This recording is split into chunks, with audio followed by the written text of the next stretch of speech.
චක්කුහිනේව ලෝලස්ස ගාම කතාය ආවරෙය්‍ය සෝතං රසේච නානුගිජ්ජෙය්‍ය නච මමායේත කිංචි ලෝකස්මින් පස්සේන යදා පුට්ඨස්ස පරිදේවං බික්ඛු නකරෙය්‍ය කුහිංචි භවංච නාභිජප්පෙය්‍ය භේරවේ සුචන සම්පවේදෙය්‍ය. නමෝ බුද්ධාය. හැම දිනාටම තිරුවන් සරණයි. අපගේ ගුරු දේවෝත්තම පින්වත් ලොකු ස්වාමීන් වහන්සේට අප හැම දිනාගේ নমස්කාරය වේවා. සාදු සාදු සාදු.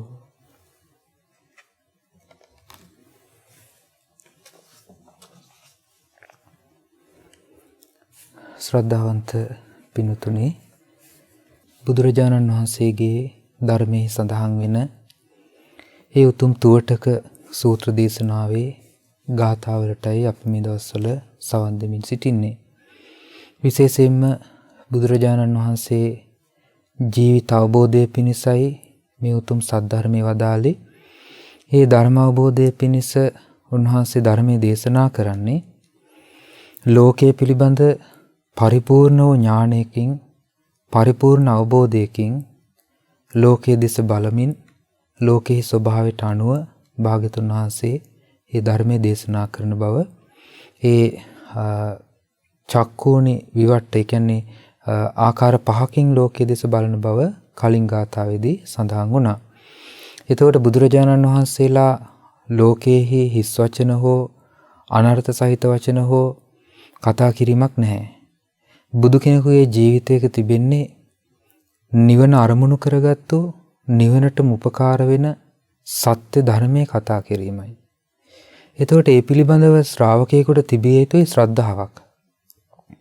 බුදුරජාණන් වහන්සේ මේ දේශනා කරන්නේ පරිපූර්ණ වූ සත්‍යයක් බව ශ්‍රද්ධාවෙන් පිළිගත්තු බවක් ශ්‍රාවකයෙකුට බොහෝ උපකාරයි ධර්ම අවබෝධයේ පිණිස. ඒ විදිහට ඒ ශ්‍රද්ධාවෙන් තමයි සැකේ දුරු කරන්නේ. සැකේ දුරු කිරීමට උවමනා කරන ඥාණය පුද්ගලයෙක් තුළ, ශ්‍රාවකයෙක් තුළ පිහිටුවන්නේ ඒ ශ්‍රද්ධාලාභය නිසා. ඒකේ ප්‍රතිඵලයක් විදිහට එයාට ධර්ම අවබෝධය තුලින් විමුක්තිය සාක්ෂාත් කරන්නට අවස්ථාව ලැබෙනවා. ඒ නිසා බුදුරජාණන් වහන්සේගේ ධර්මය අපි අහනකොට, ඒ ධර්මයේ අර්ථය අපි සිහි කරනකොට බුදුරජාණන් වහන්සේගේ අවබෝධය ගැන චිත්ත ප්‍රසාදයේ මූලික කරගෙන නම් අපේ ධර්මය අසන්නේ, අපිට ඒක බොහොම උපකාර පිණිස පවතිනවා තේරුම් ගැනීමට. ඉතින් මේ බුදුරජාණන් වහන්සේ ධර්මයේ දේශනා කරන විදිහ ගැන නොයෙක් අවස්ථාවල සඳහන් වෙලා තිබෙනවා. ඒ තමයි භාග්‍යතුන් වහන්සේ අවබෝධ කරගෙනයි අවබෝධ කිරීම පිණිස ධර්මයේ දේශනා කරන්නේ. ඒ වගේම සාක්ෂාත් කරගෙනයි ධර්මයේ දේශනා කරන්නේ සාක්ෂාත් කිරීම පිණිස. ඒ වගේම නිවන අත්දැකලයි නිවන පිණිස ධර්මයේ දේශනා කරන්නේ. එහෙම නැතුව භාග්‍යතුන් වහන්සේ ධර්මය හේතු රහිතව දේශනා කරන දෙයක් නෙමෙයි. හේතු සහිතව භාග්‍යතුන් වහන්සේ ලෝකය ගැන කියලා දෙනකොට, ජීවිත අවබෝධය ගැන කියලා දෙනකොට, ජීවිත අවබෝධයට සුදුසු ප්‍රඥාවක්, නුවණක් තියෙන ශ්‍රාවකෙක් ඒ ධර්මයේ තමන්ගේ ජීවිතය තුළින් ස්පර්ශ කරනවා. ඒ සඳහා පවතින උවමනා කරන කරුණක් විදිහට භාග්‍යතුන් වහන්සේගෙන් ඒ නිර්මිත බුදුරජාණන් වහන්සේ විමසුවේ ඒ සිල්පද ගැන, එහෙම නැත්නම් ප්‍රාතිමෝක්ෂය ගැන දේශනා කරන්න, ඒ වගේම සිතට උපදින සංසිඳීම ගැන, සමාධිය ගැන දේශනා කරන්න කියලා ඉල්ලීමක් කළා. ඒ ගාථාවට පිළිතුරු වශයෙන් අපගේ සම්මා සම්බුදුරජාණන් වහන්සේ මේ විදිහට ඒ ප්‍රාතිමෝක්ෂය, එහෙම නැත්නම් සංවර වීම, සීල සංවරය ගැන, ශ්‍රාවකයෙක් තුළ තිබිය යුතු සීල සංවරය ගැන මුලින්ම දේශනා කරනවා. ඒකෙදි බුදුරජාණන් වහන්සේ වදාළ චක්කෝ හිනේව ලෝලස්ස. ඇස පිළිබඳව කැමැත්තක්, එහෙම නැත්නම් ඇසින් දකිනා රුවට ලොල් නොවි සිටින විට, ඇහෙන් දකින රූපයට ආසා කරන්නේ නැතුව වාසය කරනවා. ඇහෙන් දකින රූපයට ආසා කරන කෙනාගේ ස්වභාවය විස්තර වෙනවා. එයා ගමින් ගමට, නගරයෙන් නගරයට, ජනපදයෙන් ජනපදයට, ප්‍රදේශයෙන් ප්‍රදේශයට, රටින් රටට මේ විදිහට ගිහිල්ලා ඒ දැකිය යුතු යමක් ඇද්ද ඒවා සෙවීම පිණිස නිතර උත්සුක වෙනවා. එතකොට ඒක තමයි ඇස පිළිබඳව ලොල් වීම. එතකොට දැකිය යුතු දේවල් සම්බන්ධයෙන් ලොල් වීම නිසා ඒ කෙනාට සීල සංවරයට ඒක බාධාවක් වශයෙන් බුදුරජාණන් වහන්සේ වදාරනවා. එතකොට අපි හිතමු ගමෙන් ගමකට ගිහිල්ලා නැත්නම් ලස්සන දෙයක් බලන්න ගිහිල්ලා කෙනෙක් ඒක ඒ ආසාවෙන් යුක්තව නැරඹීම බැලීම නිසා ඒ කෙනාගේ සිත අසංවර වෙනවා වගේම යම් සීලයක් ඔහු ආරක්ෂා කරනවා ඒ සීල සංවරයට ඒක බාධාවක් පිණිස පවතිනවා. ඒ අසංවර භාවය. ඊළඟට බුදුරජාණන් වහන්සේ දේශනා කරනවා එච්චරක් නෙමෙයි. ඒ සීලයේ තිබෙන ආකාර ක්‍රම දෙකක් පැවිද්දෙකුට එහෙම නැත්නම් භික්ෂුවකට ආරක්ෂා කිරීම පිණිස. ඒ වගේම ගිහි කෙනෙකුටත් ආකාර දෙකකින් තමන් ආරක්ෂා කරන සීලය රැකිය යුතුයි. ඒකට කියනවා ආභි සමාචාරික. එහෙම නැත්නම් තමන්ගේ ඇවතුම් පැවතුම් සංවර කර ගැනීම පිණිස පවතින හික්මීම. ඇවතුම් පැවතුම් කියලා කියන්නේ අපි කතාබස් කරන විදිය, යන්නේන ගමන බිමන, ඊළඟට දම්පැන් වළඳන විදිය, ඊළඟට නොඑක ආකාරයේ වත්පිළිවෙත් ආදී කරද්දී තමන්ගේ කටයුතු කිරීම පිළිබඳ තියෙන සංවරය. ඒ වගේම සාමාන්‍ය ජනතාව අතරේදී තමන්ගේ තියෙන සංවරය. ගමනක් බිමනක් යනකොට ඒ ගමනේදී තමන්ගේ තියෙන සංවරය. ඒතර මේක තමයි ආභි සමාචාරික. ඇවතුම් පැවතුම් සංවර කරගන්නවා. ඊළඟට තමන් සිටින්නේ කොයි වගේ තැනකද? ඒ තැනට ගැළපෙන ආකාරයේ කතා බහ පාලනය කිරීම. ඊළඟට සුදුසු නම් සුදුසු වචන කතා කිරීම. සුදුසු නැති වචන කතා නොකිරීම. මේ විදිහට සිහියෙන් යුතුව කටයුතු කිරීම තමයි ආභි සමාචාරික බව. එහෙම නැත්නම් ඇවතුම් පැවතුම් සංවර භාවයෙන් යුක්තව කටයුතු කිරීම. ඒ වගේම ඊළඟට තියෙනවා ආදි බ්‍රහ්මචාරියක සීලය. ඒ කියන්නේ නිවනට ඍජුවම උපකාර වෙන ශික්ෂා පද වශයෙන් බුදුරජාණන් වහන්සේ වදාළ ශික්ෂා සීලයන්. ඒ වගේම හික්මීමට අදාළ කරුණු. ඒකෙදි උපසම්පදා භික්ෂුවකට සිල්පද 227ක් ප්‍රධාන වශයෙන්ුත් ඊට අමතරව සිය ගණනක් කුඩා ආදී ශික්ෂාපදයන්. ඒ වගේම ගිහි කෙනෙකුට නම් පංචශීලය, ඊළඟට ආජීවට්ටමක සීලය, අෂ්ටාංග උපෝසත සීලය, දස සීලය ආදී වශයෙන් මේ බොහෝ ශික්ෂාපදයන්. එතකොට මේ විදිහට මේ ශික්ෂාපදයන් තුල හික්මීම ආදි බ්‍රහ්මචර්යයක නිවනට ඍජුවම උපකාර වෙන දෙය. මේ විදිහට හික්මීමේදී ආභි සමාචාරික සීලයට උපකාර වෙනවා තමන්ගේ ඇසට ලොල් නොවි වාසය කිරීම. ඒ වගේම ගාම කතාය ආවරය සෝතං, ගැමි කතා, ඒ කියන්නේ ග්‍රාම්‍ය කතා කියලා කියන්නේ ලාමක කතා බහින් තමන්ගේ දෙසවන් ආවරණය කරගන්නවා. ගැමි කතා ඇසීම පිණිස සිතේ කැමැත්තක් උපදවන්නේ. එතකොට ඇසත් සංවර කරගත්තා. ඒ වගේම ගැමි කතා, ග්‍රාම්‍ය කතා කියලා කියන්නේ දෙතිස් කතා. එතකොට රජවරු ගැන, මැති ඇමතිවරු ගැන හෝ එහෙම නැත්නම් කාබ්බීපු දේවල් ගැන හෝ අතීතය ගැන, ඊළඟට පුබ්බපේත කතා කියලා කියනවා තමන්ගේ මේ පරලෝකීය ඥාතීන්ගේ උප්පත්ති ගැන ඒව සම්බන්ධව කතාබස් කිරීම. ඊළඟට හොල්මන් කතා ආදී දේවල්. මේ ආදී දෙතිස් කතාවෙන් වැළකීම. දෙතිස් කතාවට කැමති වෙන්නේ නැහැ. දෙතිස් කතාව තුළ වචන අසංවරය. එතකොට කය අසංවර වීම පිණිස පවතින යම් දේවල් දේවයන්ුත් වළකුණා. ඒ වගේම තමන්ගේ කන අසංවර වීම නිසා සිත අසංවර වෙනවා. ඒකත් දැනගෙන කන සංවර කිරීම පිණිස කටයුතු කරනවා. ඒ වගේ ඊළඟට භාග්‍යතුන් වහන්සේ දේශනා කරනවා රසේච නානු ගිජ්ජය. රසේච කියලා කියන්නේ මේ දිවට දැනෙන රසයන් තියෙනවා. ඒ රසයන් සොයාගෙන ගිහිල්ලා ඒවා භුක්ති විඳින්න කැමති. ඒවා විඳින්න ආසාව උපදිනවා. ඒවා විඳින්න කැමැත්තක් ඇති කරගන්න නැතුව තමන්ට ලැබුණ දෙයකින් තමන්ගේ කය යැපෙන පමණට ආහාරයෙන් ජීවිතේ පවත්වනවා. ඒතකොට මේ විදිහට රසයන් සොයාගෙන යාමක් නැහැ.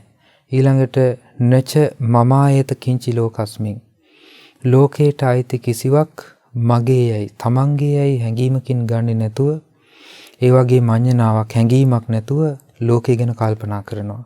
එතකොට මෙතෙන්දී පින්නතුනි බලන්න දැන් මේ ඇස සංවර කිරීම, කන සංවර කිරීම, දිව සංවර කිරීම ඊළඟට මුළු ජීවිතේම සංවර වෙන ආකාරයෙන් ජීවිතය ගැන කල්පනා කිරීම. ඒ තුළ තමයි කෙනෙකුට සංවර භාවයේ සීල සංවරය ඇති වෙන්නේ. සංසිඳීම ඇති වෙන්නේ.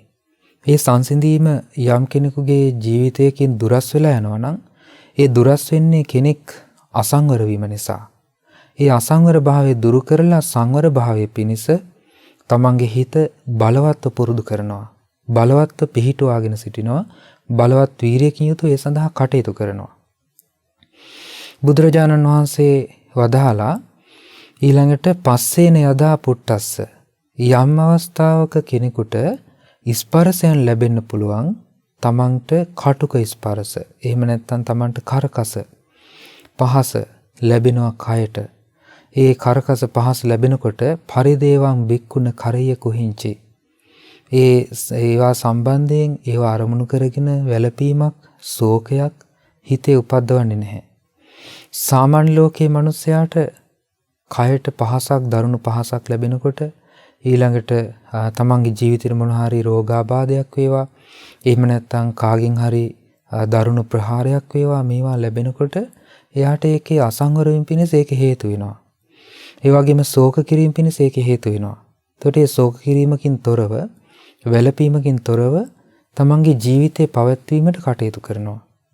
දැන් සමහර අය කලබල වෙනවා තමන්ට දුකක්, දුම්නසක්, කායික පීඩාවක් එනකොට. එතකොට ඒක මුල් කරගෙන යා නොයේක් දේවල් කිරීම පිණිස, ඒ වගේම තමන්ගේ කය ආරක්ෂා කර ගැනීම පිණිස, ඒ කියන්නේ කය සංවර කිරීම පිණිස යම් දෙයක් පවතිනවද? ඒව අතහැරලා දාලා කාය අසංවරය පිණිස යම් දෙයක් තියෙනවද? ඒවට පෙළඹෙනවා. ඒ නිසා බුදුරජාණන් වහන්සේ සඳහන් කරනවා, දේශනා කරනවා ඒ විදිහට පරිදේව වැළපීම ආදී නැතුව තමන්ගේ කයට පීඩාවක් නැති වෙනකොට ඒක දරාගෙන ඉවසීමෙන් යුතුව කටයුතු කරන්න ඇති වෙන දක්ෂතාවය. එතකොට මේක හැමෝටම නිතර, ඒ කියන්නේ එකපාර ඇති කරගන්න පුළුවන් දෙයක් නෙමෙයි. බහුල වශයෙන් කෙනෙකුගේ ජීවිතය තුළ පවතින දෙයක්ුත් නෙමෙයි. ඒ නිසා ඒ ගැන ධර්මයෙන් අපි දැනගත්තාම ඒක අපි දැනගෙන ඒ සඳහා උත්සාහ කිරීම ශ්‍රාවකයෙක් විසින් කළ යුතු දෙයක්. එතකොට මේ ප්‍රාතිමෝක්ෂ සීලය, එහෙම නැත්නම් සංවර සීලයේ පිණිස තමන්ගේ ජීවිතය සංවර කරගන්න, ශික්ෂාපද ආදීන් සංවර වීම පිණිස ඒක ශ්‍රාවකයෙකුට බොහෝ උපකාර දෙයක් වශයෙන් භාගතුන් වහන්සේ වදාලා. ඊළඟට භවංච නාබිජප්පේය, භවයට අයිති දේවල්. දැන් කලින් කිව්වා ලෝකයට අයිති දේවල්. ලෝකයට අයිති දේවල් කියන්නේ රූප, ශබ්ද, ගන්ධ, රස, පහස ආදී දේවල්. ඒවා තමන්ගේ කියලා කල්පනා කරන්නේ නැති බව වදාලා කලින්. ඊළඟට දේශනා කරනවා භවංච නාබිජප්පේය, භවයට, සසරට අයිති දේවල් සම්බන්ධව, ඒ සම්බන්ධව තණ්හාවක් ජීවිතය තුළ උපදවන්නේ නැහැ. ආසාවක් නැහැ, කැමැත්තක් නැහැ. භවයට අයිති දේවල් තමයි පංචකාමය. ඊළඟට කාමාශ්‍රව, ඊළඟට භවආශ්‍රව, ඒ කියන්නේ සසරේ යාමට හේතු වෙන කාරණා ජීවිතය තුළ ක්‍රියාත්මක වීම, ඒ තණ්හාවාදී අකුසල ධර්මයන්. ඊළඟට ආහාර, ඒ කියන්නේ සතර ආහාරයන් පිළිබඳ තියෙන අනවබෝධය. ඒතර මේවා නිසා තමයි භවයේ සැරිසරා යන්නේ කෙනෙක්. ඒ භවයේ සැරිසරා යාම පිණිස හේතු වෙන යම් දෙයක් ඇද්ද, එය දුරු කිරීමට ශ්‍රාවකයා තමන්ගේ ජීවිතය පුහුණු කරනවා. ඒ පැවිදි ජීවිතේ වේවා, ගිහි ජීවිතේ වේවා, තිරුවන් සරණ ගියපු ශ්‍රාවකෙක් තමන්ගේ ජීවිතය පුහුණු කරන්නේ ඒ සංවරය පිණිස, භවයෙන් නිදහස් වීම පිණිස. භවයට අයිති දේවල් වශයෙන් භාගතුන් වහන්සේ පෙන්වලා දෙනවා පටිච්ච සමුප්පාද ධර්මයේ ජීවිතය තුළ සකස් වීම, හේතුඵල ධම සකස් වීම. ඒ හේතුඵල ධමේ ක්‍රියාකාරීත්වයට හසු වීම තමයි භවයේ සකස් වීම වශයෙන් භාගතුන් වහන්සේ වදාළේ.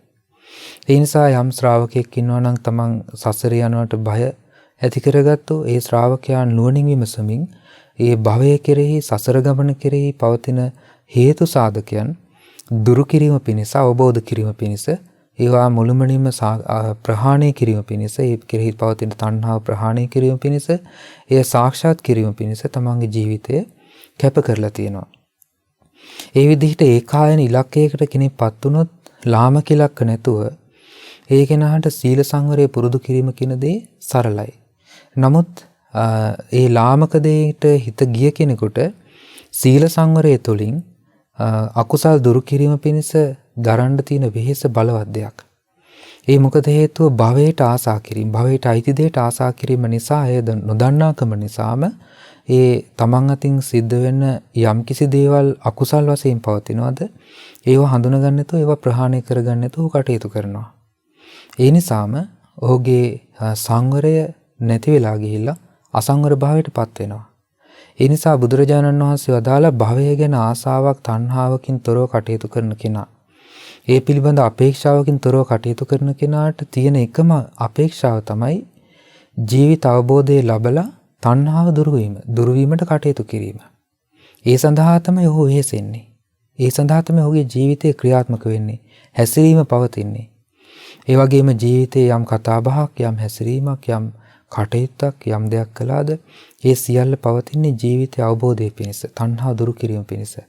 ඒ නිසා භාග්‍යවතුන් වහන්සේ දේශනා කරනවා ඊළඟ කාරණා බෙහෙරවේසු ච න සම්පවේදෙය.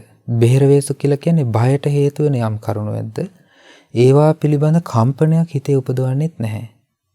දැන් සාමාන්‍ය ලෝකයාගේ ස්වභාවය තමයි බය තැති ගැනීම ඇති වෙන කරුණු යෙදෙනකොට ඒවට බය තැති ගැනීම හටගන්න එක.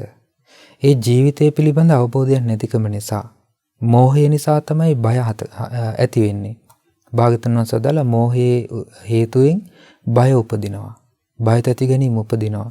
ඊළඟට Tamanට මේ ජීවිතේ නැති වෙයිද කියලා බයයි, ඊළඟට රෝගාබාධ හැදෙයිද කියලා බයයි, ඊළඟට නැත්තම් මේ කය නැති වෙලා යයිද කියලා බයයි, නැත්නම් තමන් හා සමීප පුද්ගලයන්, ඊළඟට තමන්ගේ සමීප ඇසුරු කරන පිරිස්, ධන දාන්නේ, වස්තුව, බලය මේවා අහිමි වෙයිද කියලා නිරන්තර බයකින් ඉන්නවා පුද්ගලයා. ඒතකොට ඒ ස්වභාවයේ තියෙන ජීවිතය පිළිබඳ තියෙන අනවබෝධය නිසා යම් කෙනෙකුට ජීවිතය පිළිබඳ පැහැදිලි අවබෝධයක්, යථාර්ථ අවබෝධයක් ඇති වෙනවා නම් ඒ ඇතිවීම තුළ ඔහුට බය තැති ගැනීම හටගන්න කරුණක් ඇදෙන්නේ නැහැ. ඔය එක අවස්ථාවක එක රහතන් වහන්සේ නමක්, උන්වහන්සේ රජ කුලයක ඉපදිච්ච කෙනෙක්, ඒ රජ සම්පත් අතහැරලා දාලා පැවිදි වෙලා රුක් සෙවණකට ගිහිල්ලා අහෝ සැපයි කියමින් වාසය කරනවා. එතකොට ඒ දකින්නේ විමුක්තියේ තියෙන සැපය, විමුක්ති සැපේ විඳිමින් වාසය කරනවා. නමුත් ඒක ඇහෙන අනිත් අය කල්පනා කරන්නේ මේ කලින් විඳපු රාජ සම්පත් ගැන හිතලා ඒවට දුක් වෙනවා. ඒ නිසා ඒව ගැන සිහි කරලා මේ අහෝ සැපයි කියලා කල්පනා කරන්න කියලා. එතකොට මේ විදිහට බලන්නේ ජීවිත අවබෝධය ලැබපු කෙනාට තියෙන සැනසීම. ඒ වගේ මේ අකුසල් වලට බැඳෙන්නේ නැතුව අකුසල් වල ස්වභාවයන් තේරුම් අරගෙන ඒ අකුසල් කෙරෙහි හිත නොපවත්වන කෙනාට බය තැති ගැනීම හටගන්න හේතු උපදින්නේ නැහැ. භවයට ආසා නොකරන කෙනාට බය තැති ගැනීම හටගන්නේ නැහැ. ඒ ආසාව නිසාම, තණ්හාව නිසාම, තමන් සන්තකය යමක් කල්පනා කිරීම නිසාම, මමත්වයෙන් යුතුව ලෝකයට අයිති දේ ගැනීම නිසාම බය තැති ගැනීම උපදිනවා. බය තැති ගැනීම හටගන්න විදිහට කල්පනා කරුවාම තමයි ඒවා ආරක්ෂා කරගන්න තමන්ගේ හිත පෙළඹෙන්නේ. ආරක්ෂා කරගන්න ගියාට පස්සේ ඇති වෙන්නේ තමන්ගේ සීල අසංවර භාවය. රැක ගැනීම පිණිස පවතින්නේ අසංවර භාවය. ඒ වගේම ඒ රැක ගැනීම පිණිස නොයේ කටයුතු කරන්න වෙනවා. ඊළඟට තමන්ට අයිති දෙයක් තියෙනවා නම් ඒව රැක ගන්න බොරු කියන්න වේවා. එහෙම නැත්නම් අනිත් අයව රැවට්ටන්න වේවා. මේ ආදී නොයෙක් දේවල් කරන්න ගියාට පස්සේ තමන්ගේ ශික්ෂාපදයන්ට හානි වෙනවා. ඒ පිළිබඳ අවබෝධයක් ඇති කරගත්තු කෙනා, ඒ ජීවිත අවබෝධය ඇති කරගන්න ශ්‍රාවකයාට ඒව රැක ගන්න ඕනේ, තියා ගන්න ඕනේ කියලා බය තැති ගැනීම හටගන්නේ නැහැ. ඒ නිසා සත්‍යය ප්‍රකාශ කරනවා. ඒ නිසා සීල සංවරය තුල පිහිටලා ඉන්නවා.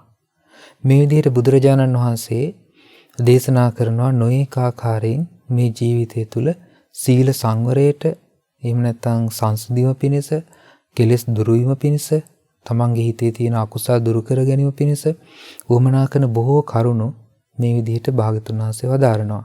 ඉතින් මේ උතුම් බුද්ධ වචනය තුළ යම් කෙනෙක් හික්මුණොත්, යම් කෙනෙක් මේ ධර්මයේ පුරුදු කරගත්තොත්, ඔහුගේ ජීවිතයටත් මේ ධර්මයේ ආලෝකය ලබන්නට අවස්ථාව තිබෙන තේ නිසා ධර්මාබෝධයේ පිණිස, දහම් ආලෝකයේ පිණිස, සීල සංවරයේ පිණිස මේ උතුම් බුද්ධ වචනයත් අප හැම දිනාටම උපකාර වේවා.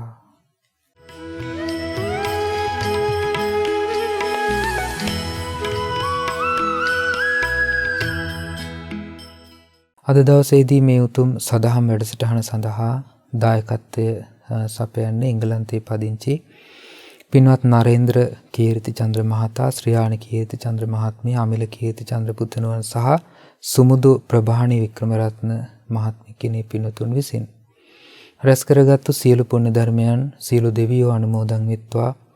දෙවියන්ගේ ධාර්මික රැකවරණ ආශිර්වාදය හැම දිනාටම සැලසෙත්වා. සියලු දෙවියෝ දුතුම් ධර්මාවබෝධයෙන් සැනසෙත්වා. ගුරු දේවෝත්තම කල්යාණ මිත්‍ර පින්වත් ලොකු ස්වාමීන් වහන්සේට මේ සියලු පින් අනුමෝදන් වෙත්වා. නිදුක් වේවා, නිරෝගී වේවා, සුවපත් වේවා, චිරජීවනයේ ලබත්වා. උතුම් ධර්මාවබෝධයේ පිණිස මේ සියලු පින් උපකාර වේවා. මීට වසර 10කට කලින් මේ පරලෝකීය කැරෝලින් කරුණානායක මෑණියන්ට, මීට වසර 26කට කලින් මේ පරලෝකීය ඩැනී කරුණානායක පියාණන්ට, ඊබට් නරේන්ද්‍ර කීර්තිචන්ද්‍ර පියාණන්ට සහ යොට්ලින් කීර්තිචන්ද්‍ර මෑණියන් ඇතුළු ඒ දායකත්වයේ දරන ලද සියලු පින්තුන් නමින් මේ පරලෝකීය සියලු ඥාතීන්ට මේ පින් අනුමෝදන් වෙත්වා. ඒ අයගේ පරලෝක ජීවිත සැපවත් වේවා, සුවපත් වේවා. සංසාර දුකින් අත මිදෙන්නට රැස් කළ සියලු පින් උපකාර වේවා. අසනීප තත්වයෙන් පසුවන චන්ද්‍ර වික්‍රමරත්න මහත්මියටත්, නරේන්ද්‍ර කීර්තිචන්ද්‍ර මහතාටත්, රෝහිණී කරුණානායක මහත්මියටත්, කිත්සිරි කරුණානායක මහතාට, නාලිනී බණ්ඩාර මහත්මියට සහ සදීප ජයරත්න පුතණුවන්ට නිදුක් නිරෝගී සුවපත් භාවය ලැබේවා. ඒ වගේ මේ කරුණානායක පවුලේ සියලු පින්වතුන්ටත්, කීර්තිචන්ද්‍ර පවුලේ සියලු පින්වතුන්ටත් මේ පින් අනුමෝදන් වෙත්වා. හැමදිනාම නිදුක් වේවා, නිරෝගී වේවා, සුවපත් වේවා, චිරජීවනයේ ලබත්වා. උතුම් ධර්මාවබෝධයේ පිණිස මේ සියලු පින් උපකාර වේවා. මහමෙවුනා වාසී සියලු මහා සංඝරත්නයටත්, අනගාരിക මෑණියන් වහන්සේලාටත්, පැවිදි අපේක්ෂක දරුවන්ටත්, ශ්‍රද්ධා කාර්ය මණ්ඩලයේ සියලු පින්වතුන්ටත්, ශ්‍රද්ධා මාසික ධර්මදාන සමාජිකත්වයේ දරන සියලු පින්වතුන්ටත් මේ පින් අනුමෝදන් වෙත්වා. හැමදිනාම නිදුක් වේවා, නිරෝගී වේවා, සුවපත් වේවා. උතුම් ධර්මාවබෝධයේ පිණිස මේ සියලු පින් උපකාර වේවා. හැමදිනාටම තෙරුවන් සරණයි. නමෝ බුද්ධාය. මෙවැනි වටිනා ධර්ම දේශනා නැරඹීමට ශ්‍රද්ධා YouTube චැනලය සබ්ස්ක්‍රයිබ් කර සීනුව ලකුණ ඔබන්න.